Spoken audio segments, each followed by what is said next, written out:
சமூகத்திற்கு தலைமைத்துவம் இருக்க வேண்டும் என்பதும் அல்லாஹ்வுடைய ஏற்பாடு.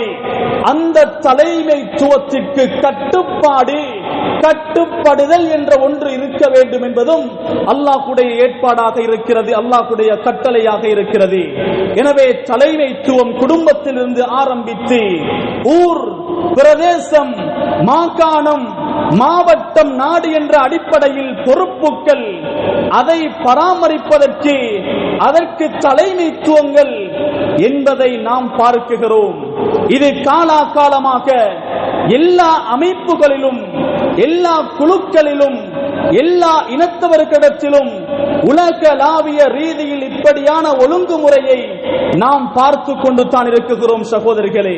எனவே நாடு என்று வரும் பொழுது அந்த நாட்டிற்கு தலைவர், அதற்கு கீழால் பல பொறுப்புகளை தாங்கி நிற்கின்ற பிரதிநிதிகள், அதற்கு கீழால் அவர்களுக்கு உதவியாக நிற்கின்ற பொறுப்புதாரிகள் என்ற அடிப்படையில் எல்லா நாடுகளிலும் ஒழுங்குமுறை இருப்பது போல எமது நாட்டிலும் இப்படியான ஒரு ஒழுங்குமுறை இருப்பதை நாம் பார்க்கிறோம். அந்த வகையில் நாம் ஒன்றை புரிந்து கொள்ள வேண்டும். தேர்தலை எதிர்நோக்கி கொண்டிருக்கின்ற இந்த காலகட்டத்தில் முஸ்லீம்களாகிய நாம் சிறுபான்மை தானே, எண்ணிக்கையில் குறைவு தானே என்று இந்த நாட்டிலே ஒதுக்கப்பட்டவர்களை போன்று, இந்த நாட்டிலே இல்லாதவர்களை போன்று நாம் நினைத்து இந்த நாட்டிலே வாழ்ந்து கொண்டிருக்கிறோம். அல்லாஹ்வுடைய நல்லடியார்களே, வரலாற்றை பிரட்டி பாருங்கள். இந்த நாட்டிலே 1200 வருடங்களுக்கு முன்னால், 1200 வருடங்களுக்கு மேற்பட்ட காலங்களுக்கு முன்னால் இருந்து இந்த நாட்டிலே முஸ்லிம்கள் வாழ்ந்திருக்கிறார்கள்.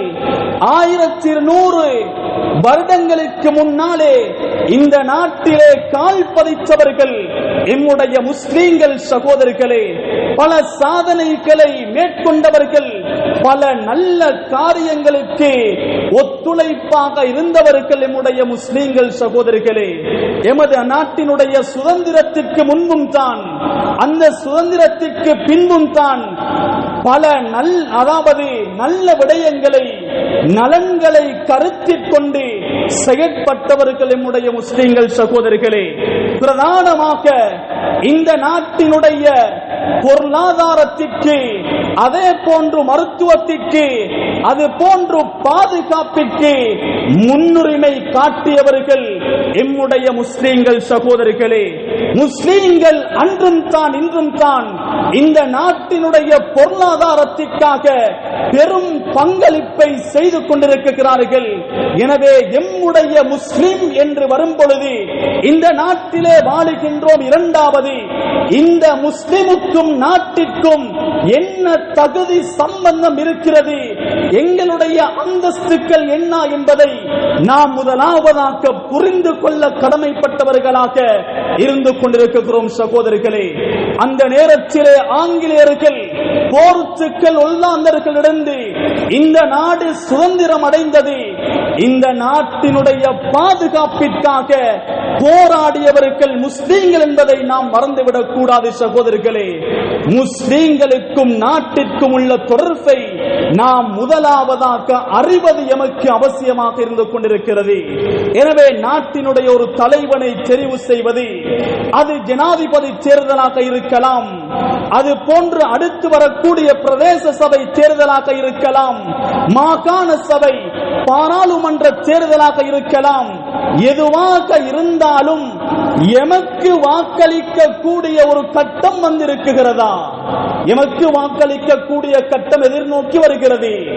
எமக்கு வாக்களிக்க கூடிய ஒரு கட்டம் வந்தால் அந்த தேர்தலிலே வாக்களிப்பது அவசியம், கட்டாயம் வாக்களித்தேதான் ஆக வேண்டும். எம்முடைய முன்னோர்கள் இந்த நாட்டிற்காக உழைத்து நாட்டினுடைய பாதுகாப்பை, அதாவது நாட்டை பாதுகாத்து நாட்டிலே வரக்கூடிய தீய சக்திகளை, எதிரான சக்திகளோடு போரிட்டு இந்த நாட்டினுடைய உரிமையை பாதுகாத்து தந்திருக்கிறார்கள்.